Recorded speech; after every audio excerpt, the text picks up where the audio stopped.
asatidah, para ibu-ibu sekalian, hafizani wa hafizakunallah, bil khusus segenap pengurus Majelis Taklim ibu-ibu Masjid Baitul Ma'mur Grand Prima Bintara, yang semoga pengurusnya dan jamaahnya semoga semuanya saja selalu dalam naungan rahmat, barokah, perlindungan serta bimbingan Allah Subhanahu wa taala.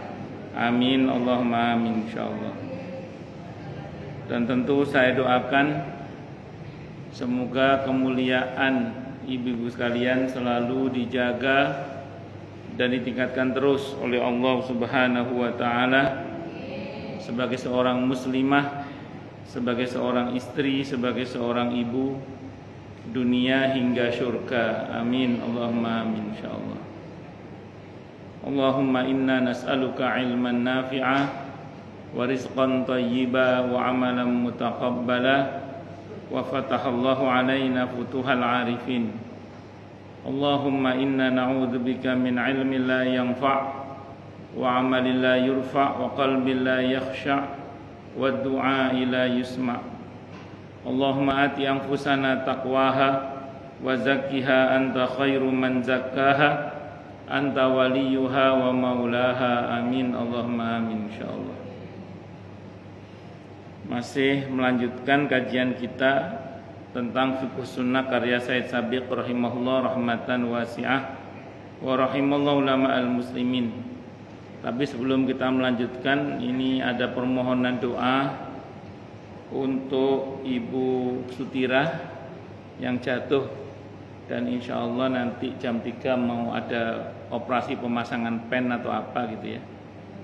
Ini kita doakan semoga semuanya berjalan dengan lancar, dengan baik, dengan sukses, sehingga beliau shihah wal afiyah kembali, sisa umurnya diberkahi oleh Allah Subhanahu wa taala. Syafahallahu syifaan ajilan la ba'sa tahurun wa la yughadiru saqaman. Kita doakan dengan suratul Fatihah. Al-Fatihah. A'udzubillahi minasyaitonir rajim. Bismillahirrahmanirrahim. Alhamdulillahi rabbil alamin. Arrahmanir rahim. Maliki yaumiddin. Iyyaka na'budu wa iyyaka nasta'in. Ihdinas siratal mustaqim. Siratal ladzina an'amta 'alaihim ghairil maghdubi 'alaihim waladdallin. Amin. Bismillahirrahmanirrahim. Qala al-musannif rahimahullahu taala wa nafa'ana bihi wa bi 'ulumihi fid dharain. Amin. Bismillahirrahmanirrahim. Membawa jenazah dan mengantarnya. Dalam membawa jenazah dan mengantar jenazah disyariatkan beberapa hal seperti dicantumkan di bawah ini. Yang pertama, disyariatkan mengantarkan jenazah dan turut memikulnya. Menurut sunnah, hendaklah berkeliling sekitar keranda hingga seseorang akan memikulnya dari semua pinggirnya. Diriwayatkan oleh Ibnu Majah, Al-Baihaqi dan Abi Dawud atau Yalisi rahimahumullah dari Ibnu Mas'ud radhiyallahu an, katanya, manittaba'a janazatan, barang siapa yang mengiringi jenazah, falyahmil bijawani bisariri kulliha, hendaklah ia memikul semua sisi keranda. Fa innahu minas sunnah, karena itu merupakan sunnah. Tsumma insya'a falyatatawwa wa insya'a falyada'. Kemudian kalau ia suka boleh melakukan sunnah, dan jika tidak boleh ditinggalkannya. Maksudnya hukumnya adalah sunnah. Jadi kalau ini kaum lelaki biasanya, kalau takziah sekiranya memang memungkinkan, ikut ambil bagian ngangkut jenazah. Jadi mikul. Ya tentu yang masih memungkinkan melakukan itu ya. Kalau yang sudah tidak mungkin, ya yang penting hadir, ikut bertakziah. Nah, idealnya yang ngangkut itu semua sisi, artinya keranda itu kan biasanya memanjang begini kan. Nah, semua sisi ini ada yang mikul biasanya. Jadi bukan cuman sekedar 4 orang, tapi di semua sisinya itu ada semua pihak yang mau memikul. Apalagi kalau yang takziah itu seperti lautan manusia, itu keranda itu kayak jalan sendiri aja udah itu. Karena orang oper terus sampai ke pemakaman biasanya. Itu seperti itu. Dan dari Abu Sa'id Al-Khudri radhiyallahu an, bahwa Nabi kita Muhammad sallallahu alaihi wasallam bersabda, "Udul maridha wamshu ma'al janazati tudzakirkumul akhirata." Rawahu Ahmad wa rijaluhu thiqatun. Ini hadis riwayat Ahmad dan rawinya orang-orang yang thiqah. Thiqah itu kuat hafalannya dan orangnya baik. Jenguklah orang yang sakit dan iringkanlah jenazah, niscaya akan meringankanmu akan hari akhirat. Akan mengingatkanmu, bukan meringankan, mengingatkanmu akan hari akhirat.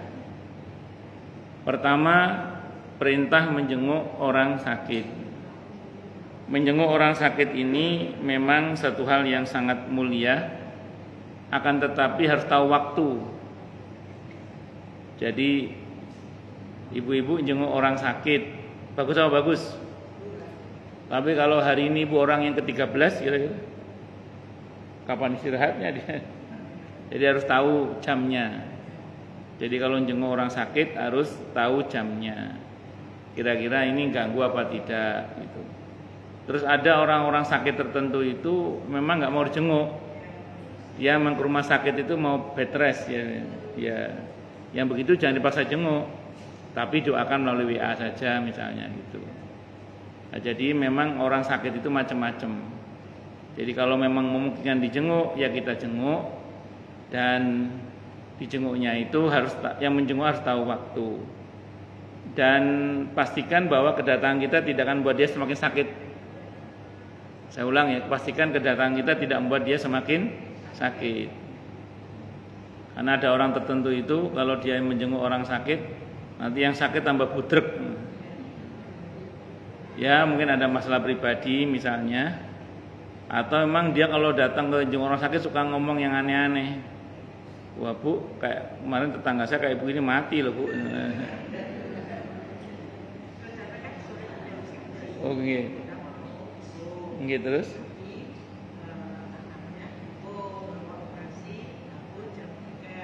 Oh, oke, ya bagus. Itu namanya mencocokkan waktu supaya tidak mengganggu saat orang yang sakit itu dijenguk. Ngoten. Tapi intinya menjenguk itu untuk meringankan beban orang yang dijenguk itu, terutama dengan doa-doa dan bantuan semampu kita tentunya bagi yang memang membutuhkan bantuan terutama. Kalau yang memang lebih mampu dari kita, paling enggak kita datang untuk mendoakanlah paling tidak itu seperti itu. Yang kedua, kita diperintah untuk idealnya kalau takziah itu, tapi ini untuk laki-laki terutama Bu ya, itu untuk berjalan mengiringi jenazah sampai ke pemakaman. Jadi paket lengkap takziah itu Bu, datang takziah, menyolatkan sampai ke pemakaman, itu paket lengkapnya. Nah khusus untuk laki-laki bisa sampai ke pemakaman. Kalau untuk perempuan ada yang mengatakan makruh, larangannya makruh kalau untuk perempuan. Nah, tapi boleh seandainya ibu memang mau, tapi pastikan tidak terjadi fitnah.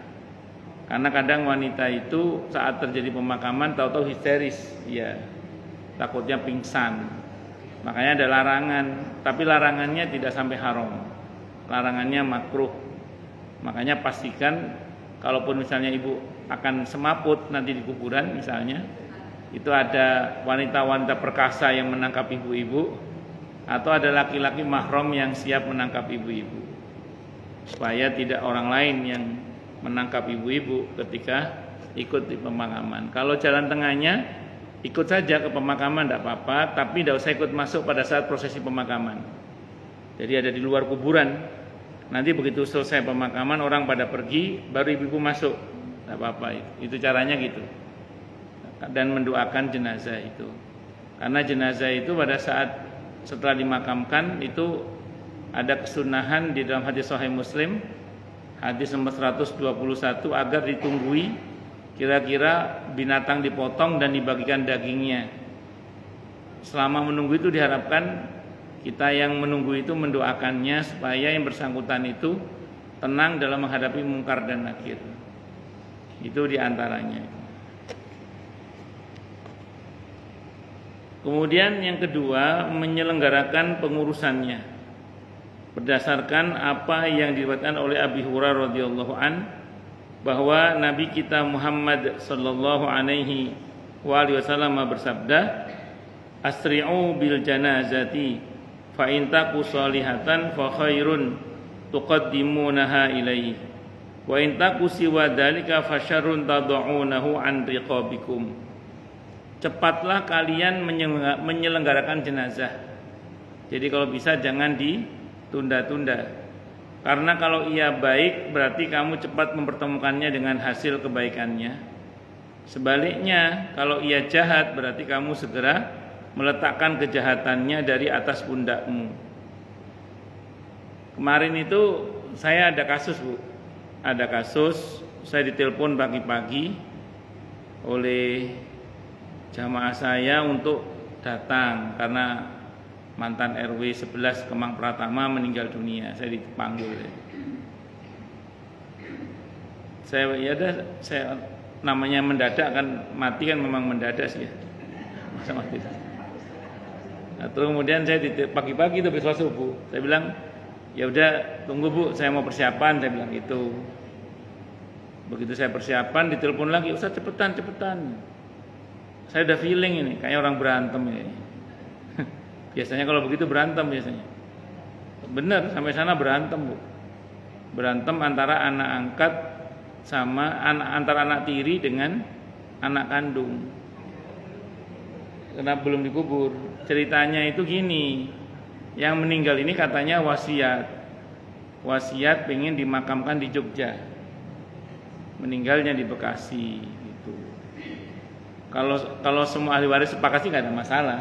Ini masalahnya kan yang satu pengennya dimakamkan di Jogja, sementara anak kandung pengennya dimakamkan di sini. Berantem itu. Akhirnya nanya lah ke saya, gimana nih Ustaz? Ya kalau terjadi sengketa begini dikembalikan kepada ahli waris saja, saya bilang. Ahli waris kan bukan anak tiri tapi anak kandung.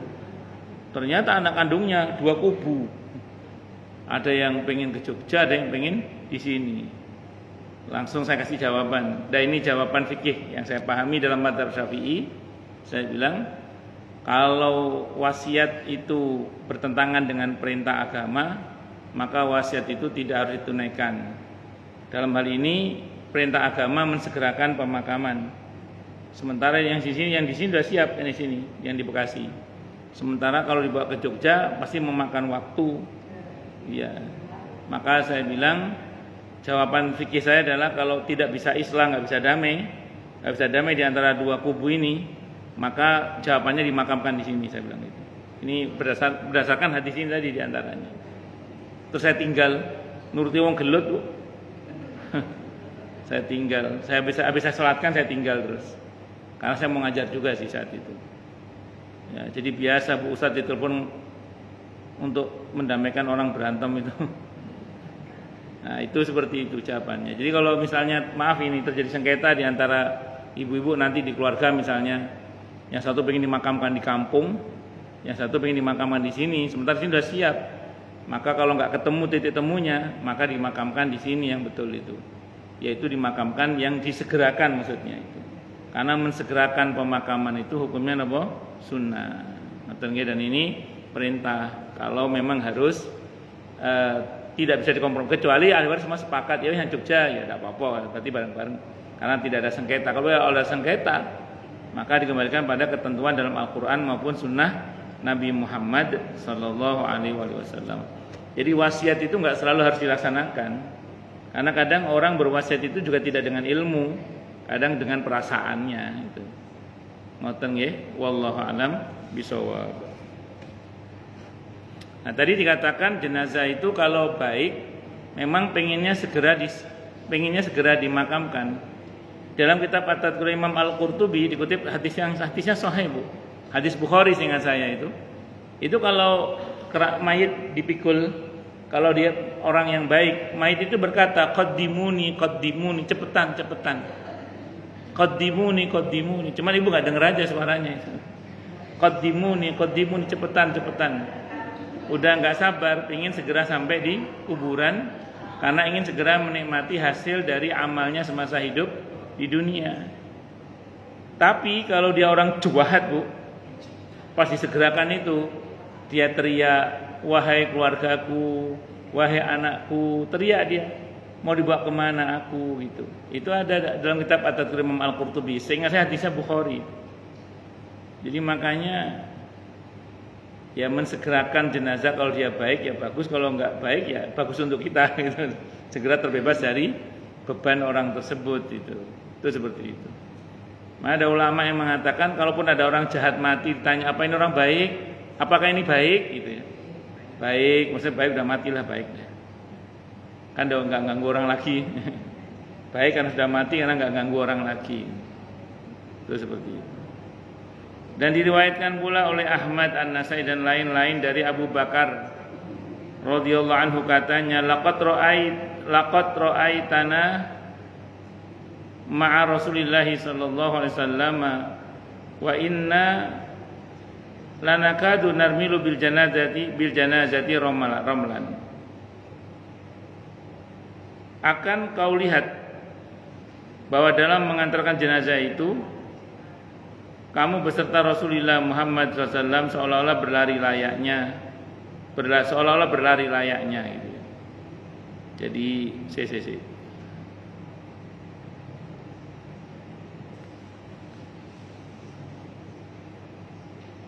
sungguh kalian pasti akan melihat kami bersama Rasulullah Muhammad SAW itu, dan kami hampir-hampir berlari dengan membawa jenazah itu.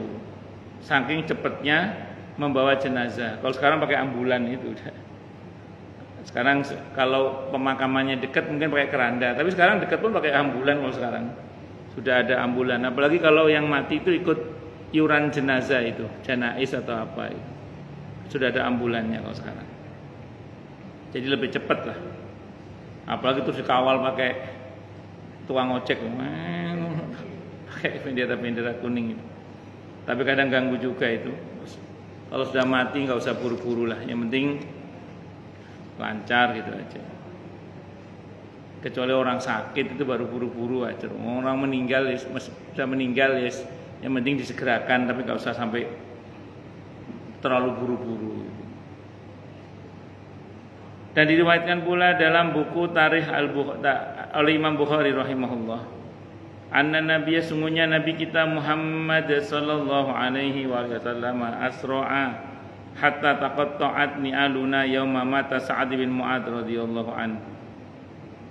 Bahwa pada waktu meninggalnya Sa'ad bin Mu'adz radhiyallahu an, nabi kita Muhammad sallallahu alaihi wasallam berjalan dengan cepat hingga putus tali sendal kami karenanya. Saking cepatnya itu sampai kadang tali sendalnya sampai copot. Saking cepatnya. Karena dalam Islam itu mengantar jenazah kalau pelan, itu jadi kayak mirip agama sebelah. Karena di agama sebelah itu kalau membawa jenazah itu kadang pelan, kayak acara-acara pemakamannya tokoh-tokoh agama sebelah itu kan pelan. Nah, kalau kita enggak boleh pelan, agak cepat gitu lah. Bahkan tadi saking cepatnya beberapa sahabat mengalami sampai tali sendalnya copot. Ya karena disegerakan tadi itu. Dan memang kalau nggak disegerakan khawatir berubah juga Bu jenazahnya itu. Khawatir berubah, maksudnya berubah itu bukan berubah jadi ular, bukan. Berubah maksudnya takutnya keburu membusuk. Ya, takutnya keburu membusuk gitu. Karena ada orang-orang tertentu itu yang nggak segera dimakamkan, akhirnya ya keburu membusuk. Naudzubillahi min syarri dzalik. Karena bagaimanapun juga jenazah itu kan sudah mati. Cepat atau lambat pasti ada proses pembusukan. Nah itu kalau nggak segera diproses takutnya semakin membusuk. Itu seperti itu. Berkata pengarang kitab Al-Fat, kesimpulannya disunahkan menyegerakannya, tetapi jangan sampai keterlaluan. yang akan mengakibatkan terjadinya kerusakan terhadap mayat, atau menyukarkan pemikul keranda dan orang yang turut mengantarkan. Jadi jangan terus terlalu kenceng juga, kasihan yang mikul, dan takut jenazahnya juga jatuh kan. Cowopet gak rogol mayitnya golek gawe. Ringkasnya, agar tidak bertentangan dengan kebersihan mayat yang dituju dan tidak menimbulkan kesukaran yang akan dialami oleh kaum muslimin. Ya cepat tapi ya jangan berlebihan. Berkata Imam Al-Qurtubi rahimahullah, maksud hadis ini ialah agar menyelenggarakan jenazah tidak berlalai-lalai yang mungkin menimbulkan pameran dan berbangga-bangga diri. Jadi maksudnya itu jenazah segera dimakamkan tuh supaya kita ini tidak lalai, terlena, sehingga kemudian tahu-tahu jenazahnya sudah keadaannya sudah nggak bagus. Kan jenazah itu kalau nggak segera ditangani misalnya, khawatirnya berubah aja. Kalau udah berubah itu apa, membiru, apa membengkak, atau apa itu nanti kan jadi fitnah, takutnya itu nanti. Nah, takut terjadi fitnah maka disegerakan gitu loh. Jadi pemakaman itu disegerakan. Cuman kadang ya ini yang sering terjadi ya. Kadang nunggu anaknya belum datang gitu. Anaknya masih di mana? Kadang. Ya kadang repot juga sih kalau begitu. Ini soal rasa soalnya kadang. Apalagi kalau yang meninggal bapaknya, ibunya masih ada. Ini tidak berdaya juga itu. Ini anaknya jarang ketemu, biar nunggu anaknya datang dulu. Ya tidak apa-apa sih, cuman kan nggak bagus gitu. Sunnahnya itu disegerakan. Kenapa? Semutian, tapi ya kita nggak bisa paksa juga kadang kalau masih ada yang ngeyel itu. Nggih.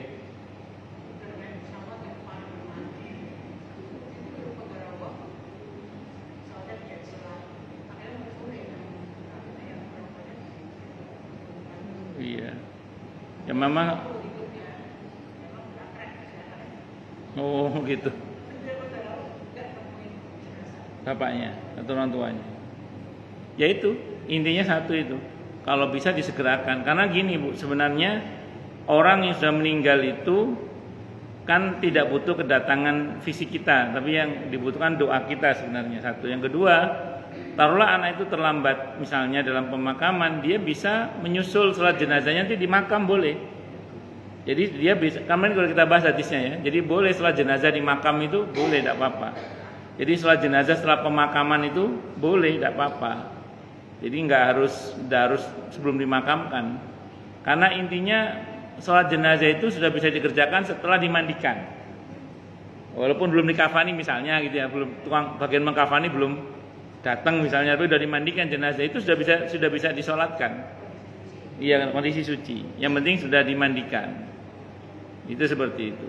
Kan ada di antara ibu-ibu ada takziah terus buru-buru misalnya, sementara jenazah belum dikafani tapi sudah dimandikan. Nah, itu sudah bisa disolatkan itu sebenarnya. Itu seperti itu.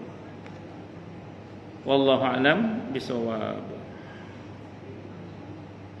Yang ketiga, berjalan di depan atau di belakangnya, di sisi kanan atau sisi kiri dekatnya. Para ulama berbeda pendapat mana di antaranya yang lebih utama. Jumhur, mayoritas ulama dan kebanyakan ahli ilmu memilih berjalan di depannya. Karena kata mereka itulah yang lebih utama berdasarkan apa yang diriwayatkan oleh Ahmad dan ashabus sunan. Lianna Rasulullah, sungguhnya Rasulullah sallallahu alaihi wasallam wa Abu Bakar dan Abu Bakar wa Umar kan ada mereka yang sunnah amamaha, adalah beliau berjalan di depannya jenazah. Rawi Ahmad wa ashabus sunan. Jadi kalau ngiringi jenazah sunnahnya di depan, bukan di belakang. Kalau versi riwayat yang ini ya. Nah sebaliknya golongan Hanafi berpendapat bahwa yang lebih utama bagi pengantar itu berjalan di belakang. Karena itulah yang dapat dipahami dari titah dan yang bisa dipahami dan dititah oleh Rasulullah Muhammad sallallahu alaihi wasallam, mengiringkan jenazah sebab pengiring artinya orang yang mengikuti dari belakang. Jadi namanya pengiring itu ya dari belakang, bukan dari depan gitu. Jadi ini ada dua pendapat ya Bu ya. Jadi pendapat yang pertama berada di depan, pendapat yang kedua berada di belakang. Nah, Anas bin Malik radhiyallahu anhu berpendapat bahwa semua itu nilainya sama. Terserah sih. Kalau memang yang jalannya masih gagah, silakan di depan. Kalau jalannya agak pelan ya di belakang. Karena sebagaimana sabda Rasulullah Muhammad sallallahu alaihi wasallam yang lalu, bahwa orang yang berkendaraan hendaklah berjalan di belakang jenazah, sedangkan yang berjalan kaki berjalan di belakang, di depan dan sebelah kanan dan sebelah kiri di dekatnya. Yang kuat bahwa semuanya itu diberi keleluasaan, bahwa itu merupakan pertikaian yang diperbolehkan dan seyogyanya dihadapi dengan dada yang lapang. Jadi kalau bisa ya rata aja lah. Yang merasa gagah di depan boleh, kalau merasa tidak kuat jalan ya di samping atau di belakangnya. Bagi yang berkendaraan ada baiknya berada di belakangnya. Kalau dirasa perlu untuk di depan ya silakan di depannya, karena ngawal supaya jalan bisa lancar ya monggo silakan aja. Bebas, nggak ada ketentuan Bu ya. Jadi ngiring jenazah boleh di depan, boleh di samping, boleh di belakang. Sesuai dengan kemampuan ibu-ibu nggih, sesuai dengan kemampuan kita. Diterima dari Abdurrahman ibn Abdi, anna Abu Bakrin wa Umar, adalah bahwa sungguhnya Abu Bakar dan Umar radhiyallahu anhum makana adalah keduanya yamsyani, keduanya berjalan amamal janazati di hadapan jenazah. Wa kana Ali, dan adalah Ali radhiyallahu an yamsi, beliau berjalan khalfa di belakang jenazah. Faqila, maka dikatakan li Ali, kepada Ali bin Abi Thalib radhiyallahu an, innahuma yamsyani amamaha, sesungguhnya Abu Bakar dan Umar radhiyallahu anhum berjalan di depan jenazah. Faqala, maka berkata siapa Ali bin Abi Thalib radhiyallahu an, innahuma, sungguhnya keduanya Abu Bakar dan Umar radhiyallahu anhum ya'lamani, keduanya mengetahui annal masya khalfaha afdalu minal masyi amamaha. Sesungguhnya kedua beliau itu mengetahui bahwa berjalan di belakang jenazah itu lebih utama daripada berjalan di depan jenazah. Kafadli sholati rajuli fi jama'atin, seperti keutamaan sholatnya seseorang di dalam jamaah, ala sholati atas sholatnya fardhan sendiri. Walakinnahum, akan tapi keduanya Abu Bakar dan Umar radhiyallahu anhuma sahlan yusahilani linnas, keduanya orangnya tipe orang yang gampangan dan suka memudahkan untuk manusia. Rawahu al-Baihaqi wa Ibnu Abi Syaibah, hadis riwayat Imam al-Baihaqi dan Ibnu Abi Syaibah. Wa qala, berkata al-Hafidz, dan berkata Imam al-Hafidz, wa sanadu hasanun, sanadnya hasan. Jadi gini lah Bu, Abu Bakar dan Umar radhiyallahu anhu itu sengaja jalan di depan, walaupun beliau tahu, kata Sayyidina Ali bin Abi Thalib radhiyallahu an, berjalan di belakang jenazah itu lebih utama. Jadi berjalan di belakang jenazah itu lebih utama. Tapi sengaja beliau berjalan di depan supaya orang tahu bahwa ini juga boleh gitu loh. Itu untuk memudahkan umat saja. Makanya Abu Bakar dan Umar radhiyallahu anhum itu pernah dengan sengaja nggak kurban Idul Adha itu, sengaja nggak kurban. Pernah sengaja nggak kurban memang. Ibu tahu kenapa? Karena beliau pas tanya, kenapa Anda tidak kurban? Kata beliau, supaya orang tahu bahwa ini nggak wajib. Itu Abu Bakar itu. Sama, bukan beliau nggak mau kurban, sengaja nggak kurban memang, supaya orang tahu bahwa kurban ini tidak wajib. Itu untuk memudahkan umat saja sebenarnya. Nggih.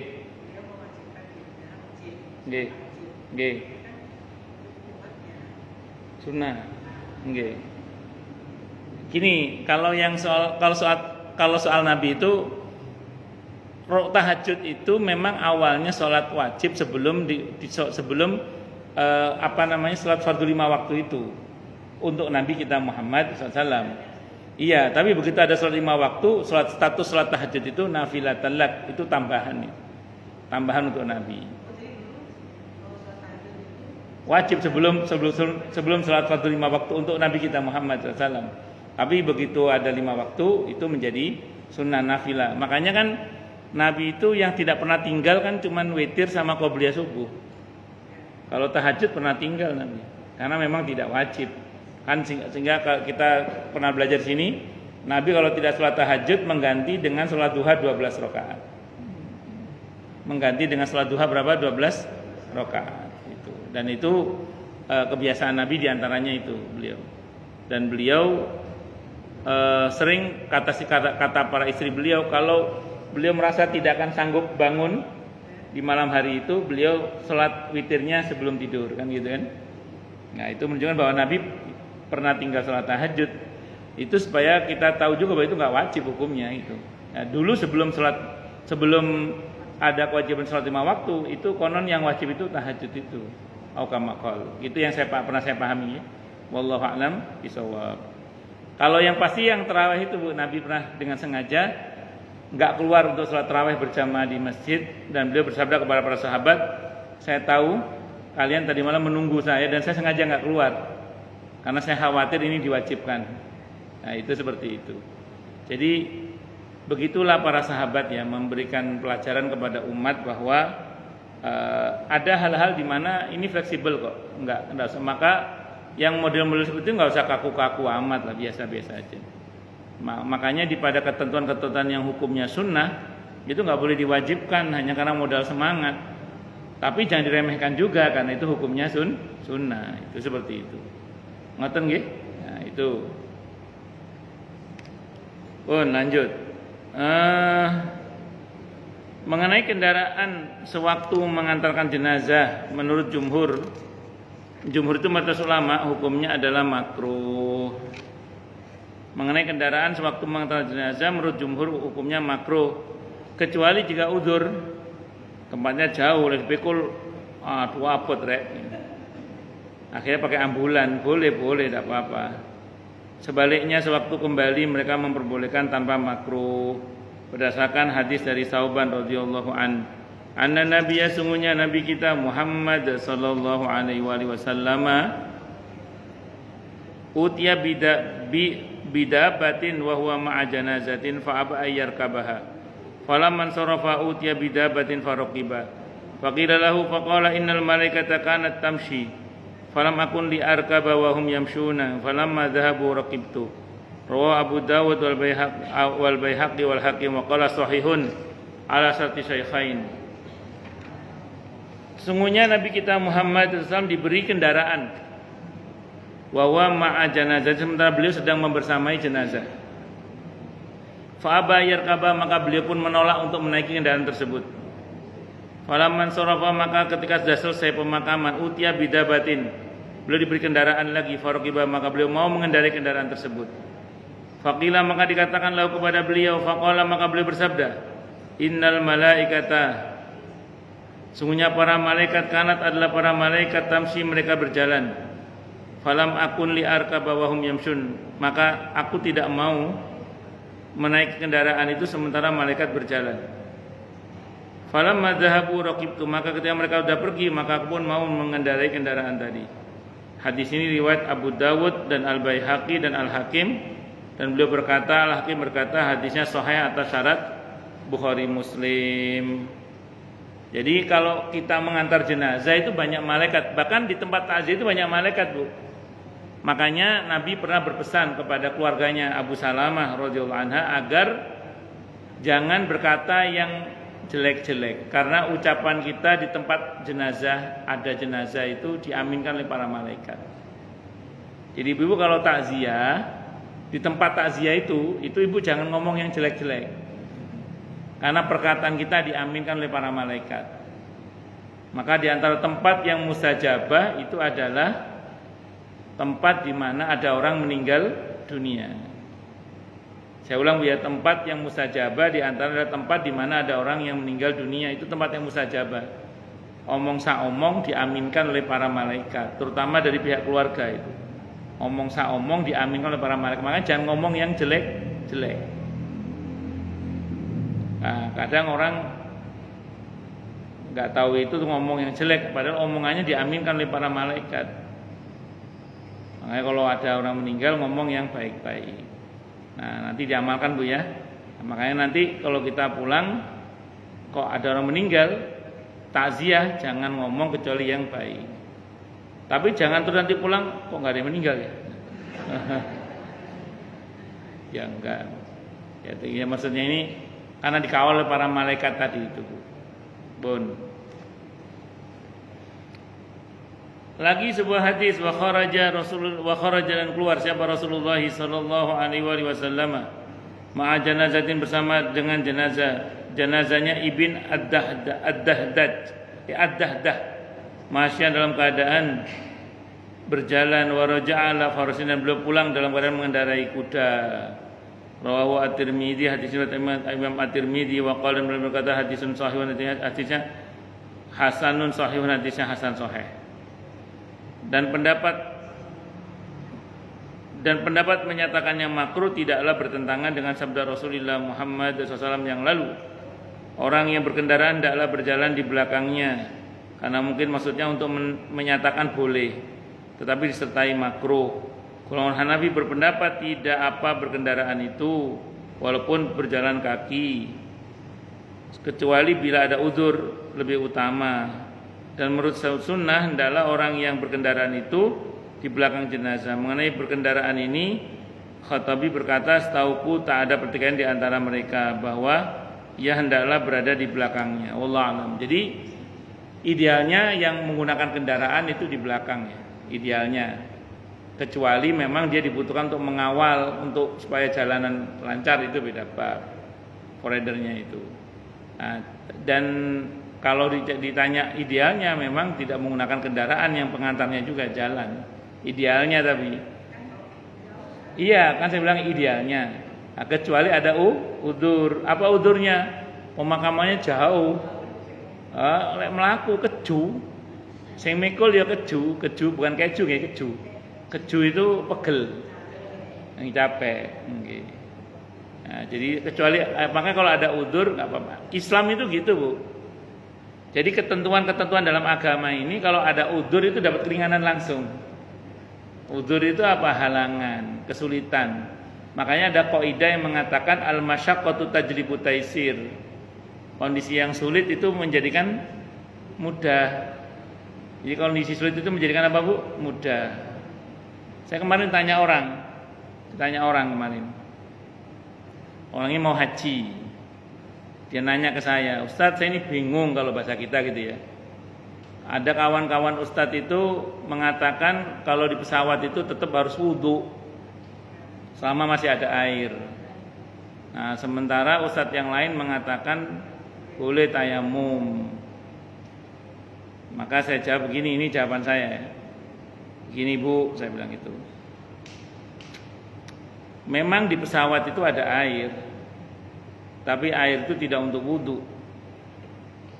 Kalau di fikih itu ya, air yang disediakan tidak untuk wudu, misalnya untuk minum, untuk cebok misalnya, itu tidak boleh dipakai untuk wudu. Walaupun aqua, iya. Jadi itu di fikih ya, saya ngomong fikih. Di fikih itu air yang disiapkan untuk minum atau untuk cebok, yang penting tidak untuk wudu lah. Itu tidak boleh dipakai untuk wudu. Bukan tidak sah wudunya, tidak boleh karena tidak sesuai dengan kegunaannya. Nah, air di pesawat itu kan milik pesawat itu kan.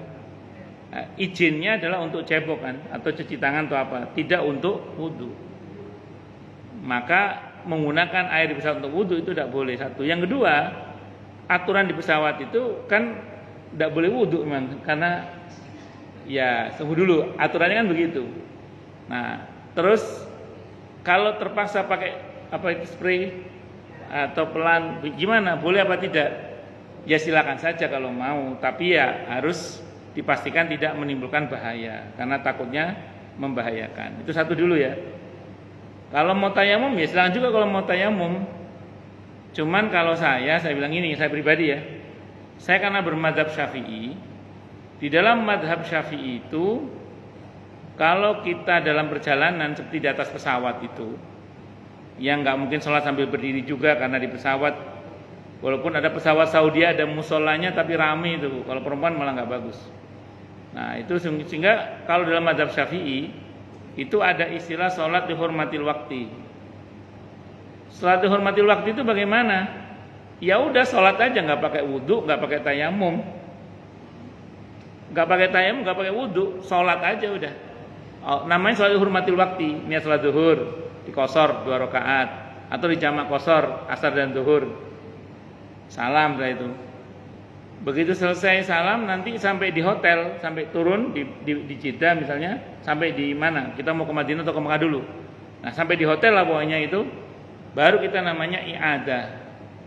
I'adah itu mengulang. Mengulang ya, mengulang dengan sempurna tapi sambil berdiri di hotel itu.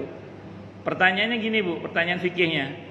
Lah kalau harus mengulang buat apa tadi sholat di pesawat itu? Jawaban para ulama gini Bu, andaikan terjadi kecelakaan dan mati, itu dianggap tidak punya hutang sholat.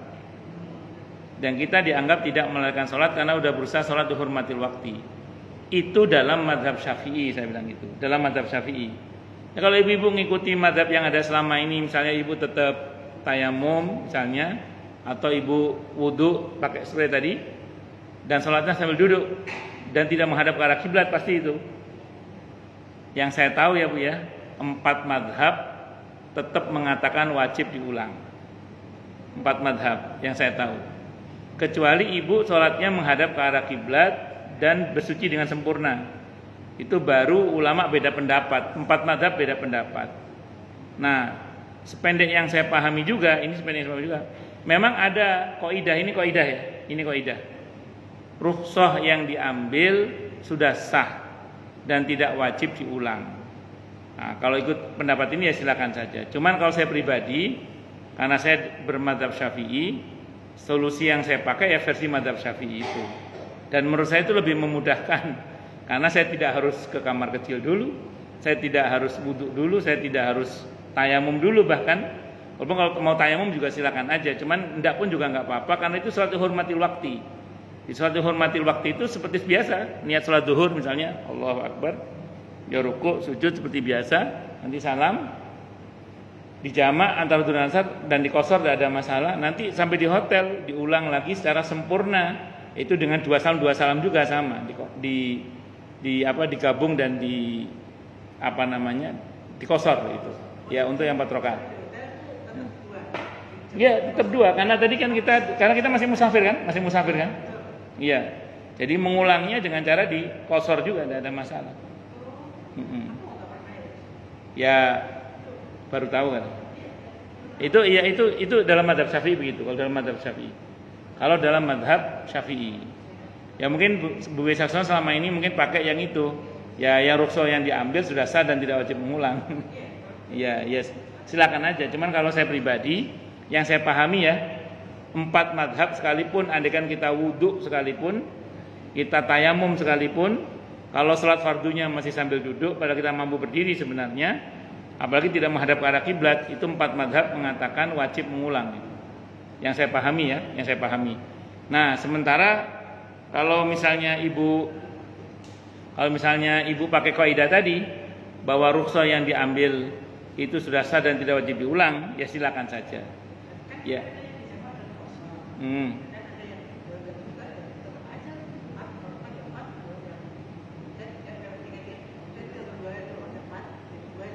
Nggih. Nggih. Iya, memang iya. Saya juga ambil kalau dalam safar memang sebaiknya ambil rukhsah yang 2 itu. Jadi 4 jadi 2 itu dikosor itu dan dijamak kosor kan. Nggih. Begitu. Kalau saya mengulang. Nggih.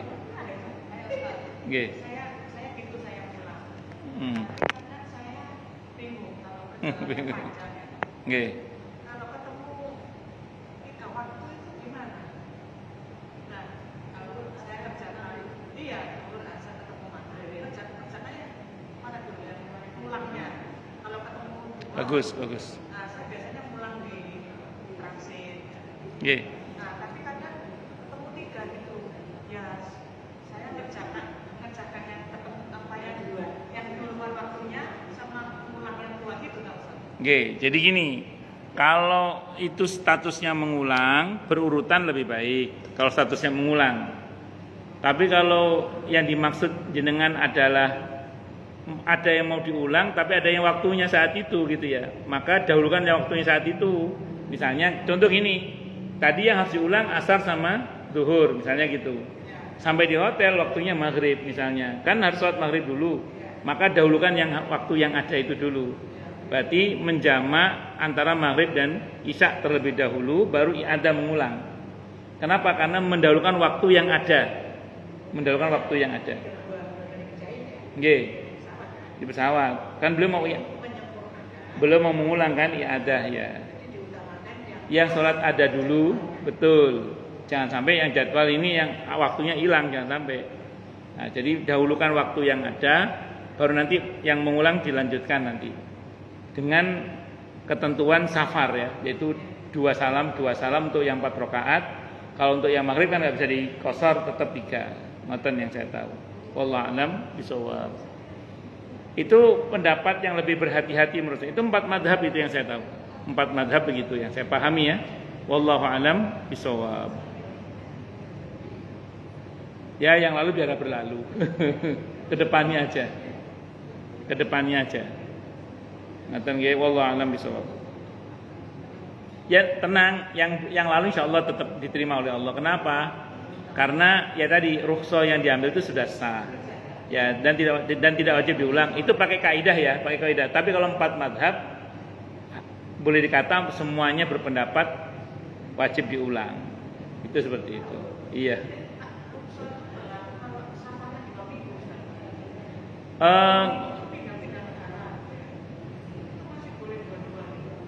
Selama status jenengan masih musafir, selama itu pula jenengan masih punya hak untuk mengambil rukhsah. Pokoknya selama masih musafir, jenengan masih berhak untuk mengambil rukhsah. Ngoten. Walaupun 6 bulan. Selama masih musafir, masih keliling-keliling nggih. Kecuali mencelok di satu tempat. Nah, kalau mencelok di satu tempat itu ada rumusnya, ada kaidahnya. Misalnya jenengan di Barcelona misalnya gitu. Mana lagu Haji? Spanyol. Misalnya kalau menempat di tempat itu rencananya 4 hari dan tidak dihitung waktu kedatangan dan waktu kepulangan, maka dihitung sebagai mukim, tidak boleh mengambil rukhsah. Contoh gini deh, ibu ke Bandung, niatnya berapa hari? 4 hari, tidak dihitung waktu kedatangan dan waktu kepulangan, waktu kedatangan dan waktu keberangkatan, maaf. Berarti 6 hari berarti. Kalau rencananya 4 hari, tidak dihitung waktu kedatangan dan waktu kepulangan, berarti total 6 hari rencananya di sana. Maka begitu ibu mencelok di Bandung, status ibu mukim, tidak boleh mengambil rukhsah. Tapi kalau ibu rencananya cuma 2 hari, tidak dihitung waktu kedatangan dan waktu kepulangan, berarti 4 hari ya. Berarti statusnya masih musafir. Selama di sana di Bandung itu ibu masih boleh mengambil rukhsah terus. Boleh itu. Begitu kenyataannya ternyata enggak 4 hari, ternyata lewat. Gimana? Kan rencananya kan cuma 2 hari. 4 hari total dengan waktu kedatangan dan kepulangan. Ternyata bablas karena ternyata suami tugasnya lebih lama lagi ternyata misalnya. Boleh terus ambil rukhsah karena tadi niatnya cuma begitu kan sampai dengan 18 hari. Ada yang mengatakan 19 hari. Kalau nggak kemana-mana Bu Haji. Tapi kalau jenengan mencolok ini negara sini keliling-keliling. Kalau jenengan nonton nggih. Selama mencolok niku masih boleh. Masih musafir itu masih boleh, apalagi bersalju tambah oleh. Ngoten nggih, wallahu a'lam bishawab. Monggo ada lagi yang lain mungkin. Jadi ibu kalau pulang kampung, sampai di kampungnya itu kalau niatnya tinggal di situ 4 hari, tidak dihitung waktu kedatangan atau keberangkatan, berarti 6 hari atau lebih ya. Berarti begitu ibu sampai di kampung ibu sudah musafir, sudah mukim, tidak boleh ngambil rukhsah lagi. Kecuali kalau ibu niatnya cuma 2 hari di sana, tidak dihitung waktu kedatangan dan waktu pulangan, berarti 4 hari. Nah itu ibu baru boleh ngambil rukhsah selama itu. Ternyata karena ada hajatan terus agak molor pulangnya, boleh ngambil rukhsah sampai 18 hari. Itu kalau di fikih itu gitu. Statusnya masih mukim. Kecuali ibu wirawiri, kayak saya kan misalnya saya pulang ke Lumajang. Saya kan kadang ke Jember, ke Probolinggo, ke Surabaya. Selama saya wirawiri itu berarti saya masih musafir, saya keliling-keliling. Bukan menempat begitu. Saya kan keliling-keliling ke sana kemari misalnya. Nah, kalau saya keliling-keliling ya berarti saya masih musafir karena saya masih punya hak untuk mengambil rukhsah itu. Karena saya masih keliling-keliling itu. Wallahu a'lam bishawab. Ya mentok kalau ragu jangan dikosor, hari jamak. Kalau menjamak dalam kota itu boleh, tapi jangan sering-sering. Mentok kalau memang terpaksa. Ada lagi mungkin atau cukup dulu?